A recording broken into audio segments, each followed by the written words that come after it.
JBNN keep you informed. I'm Michelle Jones, and in the news, practical nurse dies from injuries received in Clarendon shooting. A practical nurse who was shot along the Sandy Bay Main Road in Clarendon on Wednesday has died.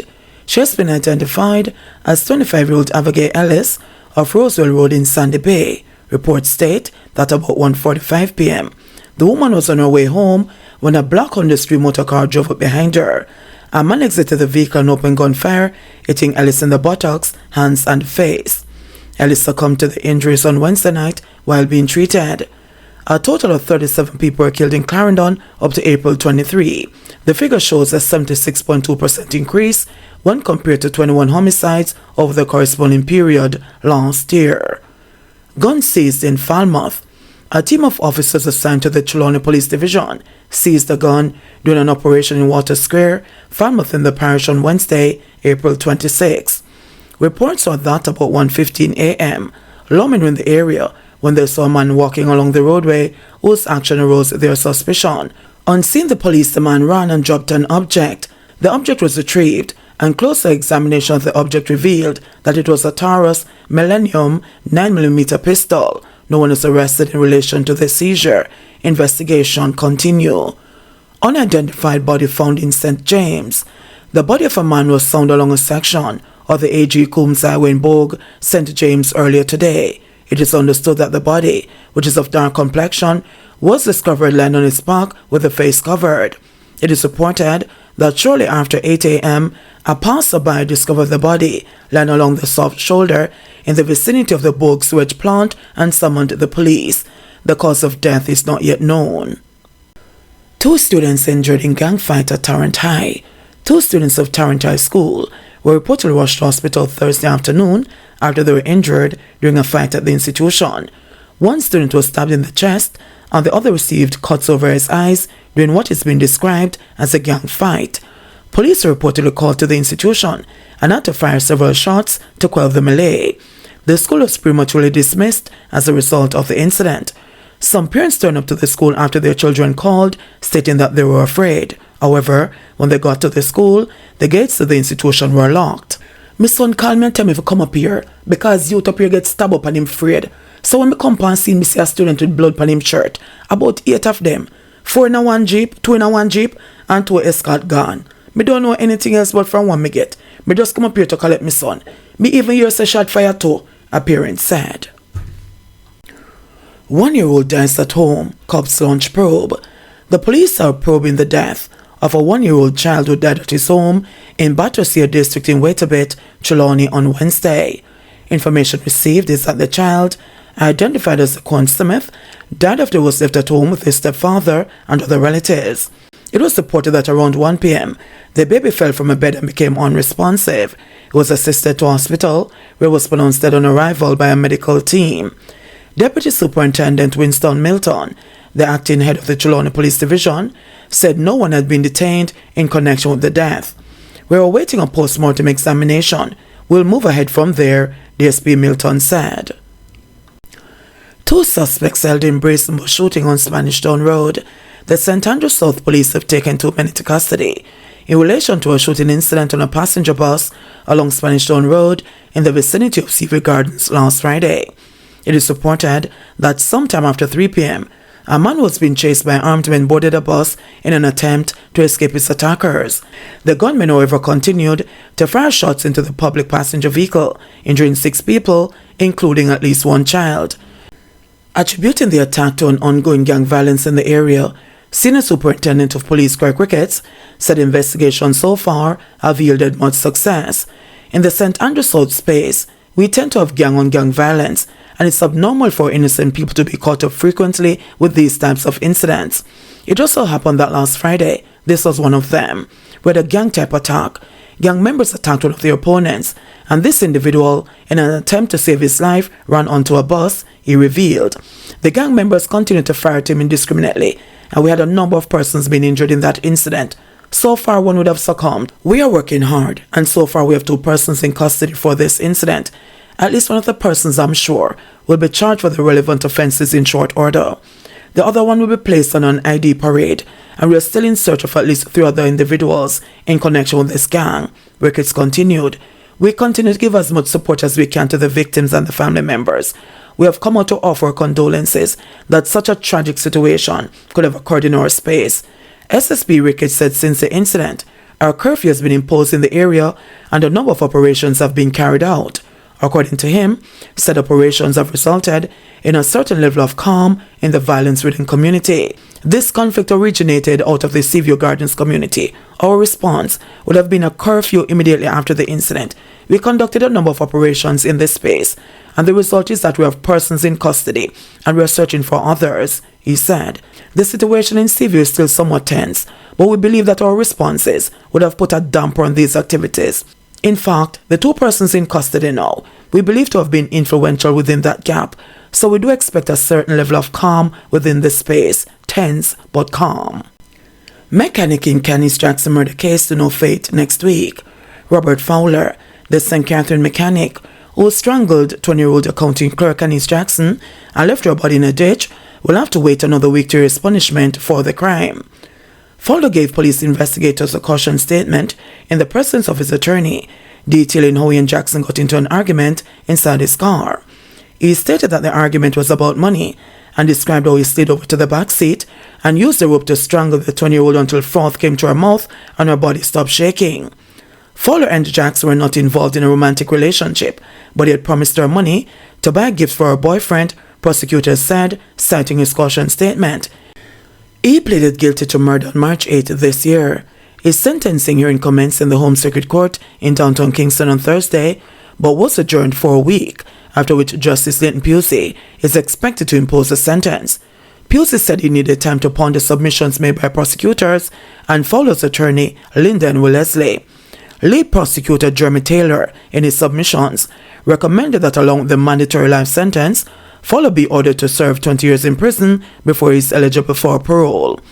Taylor urged the court to take note of the violent homicidal rate in Jamaica and pointed to the confessed killer's attempts to conceal the crime by twice moving Jackson's body and dumping her personal belongings in Crossroads, St. Andrew.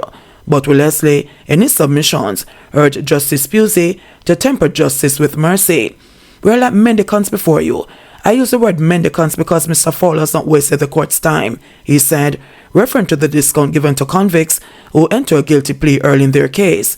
Jackson's decomposing body was found in a ditch along Dyke Road in St. Catherine on March 26, 2021, 2 days after family members reported her missing. Police apprehend Clarendon robber. 32-year-old Carleon Jennings, a farmer of Maypen, Clarendon, was charged with robbery with aggravation following an incident in the parish on Friday, April 21. Reports from the Maypen police are that about 1:40 a.m. The complainant's bar was held up and robbed by Jennings and his accomplice. The men entered the bar and stole a Samsung Galaxy S8 cell phone, valued at $32,000, then used the crowbar to remove 2 Nash Gaming poker boxes with an estimated value of $1 million and loaded them into a Toyota Camry motor car. A report was made and an investigation launched. With the use of technological aid, Jennings was apprehended and the stolen items found in his possession. He was charged on Saturday, April 22, after being interviewed in the presence of his attorney. The police are appealing for Jennings' accomplice to turn himself into the nearest police station immediately. In the meantime, anyone with information that can assist the police with their investigations is being asked to contact the Maypen Police at 876-986-2208, Police 119 emergency number, or Crime Stop at 311.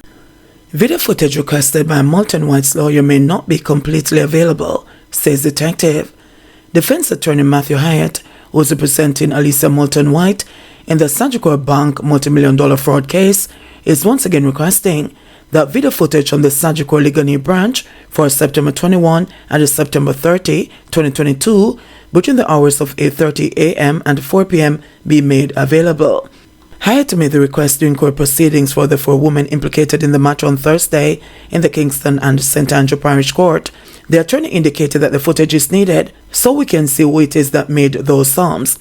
In response to the request, the investigating officer said the video footage for one of the dates is available, but he did not specify which date. However, he said he's not sure if the other date is available. In addition to the video footage that was requested, Hyatt said he'd like to have the withdrawal statements of $400,000 for his client's account.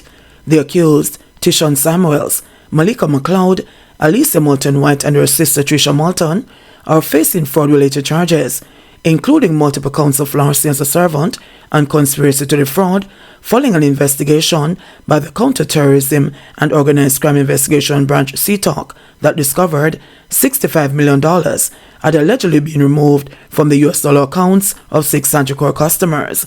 The prosecution indicated that outstanding documents were made available on Thursday and are expected to be handed over to all the attorneys representing the ladies. These documents include statements from Sagicor Bank Anti-Money Laundering Department, as well as a further statement from the investigating officer. But the investigating officer told the court that the forensic audit is still outstanding. At the same time, Rita Allen Brown, who represents Samuels, requested video footage and the unique transaction reference UTR reports for all transactions for September 8, 2022. King's counsel Peter Champagne, who represents McLeod, told reporters following the proceedings that his client remains resolute in her position and she looks forward to the matter to be determined. The matter coming September will see its left in this court going to 9 months, and we need to be mindful of all of that in terms of the court's time and in terms of the general management of cases of this nature, Champagne said. In March, Judge Cole Montague imposed strict bail conditions on the 4 women. They were ordered to report to the nearest police station on Tuesdays and Thursdays between the hours of 6 a.m. to 6 p.m. They were also ordered to surrender all travel documents, and a stop order was placed at all ports. Additionally, a fingerprint order was also made for the women. Moulton White was the vice president of group marketing for Sagicor Group Jamaica, while her sister served as manager at the bank's Ligonier branch in St. Andrew.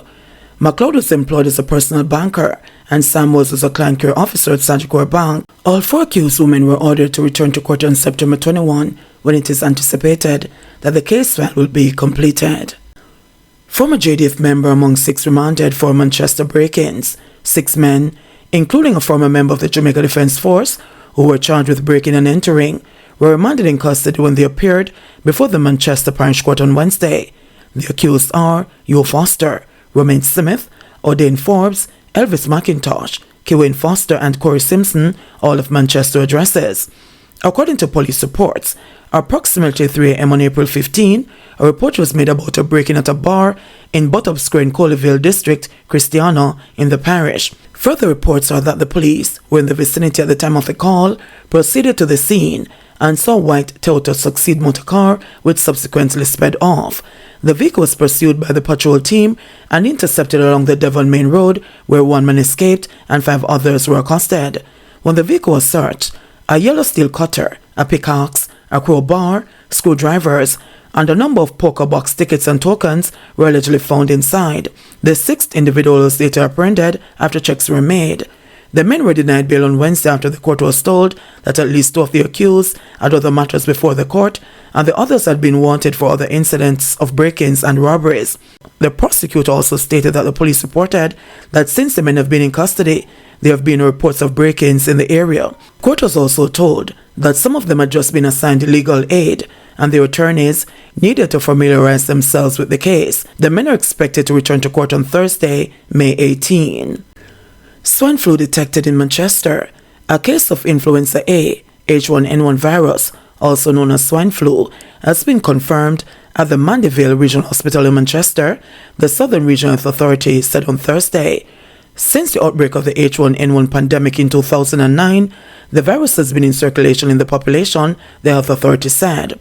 The health authority also advised that the symptoms of the virus include fever, headache, cough, sore throat, running and a stuffy nose, muscle aches and extreme tiredness.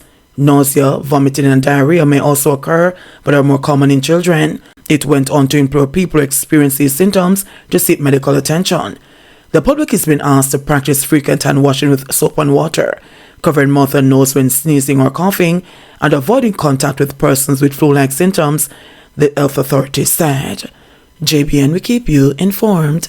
Please remember to subscribe, like, share, leave us a comment and click the notification bell to receive our daily news items.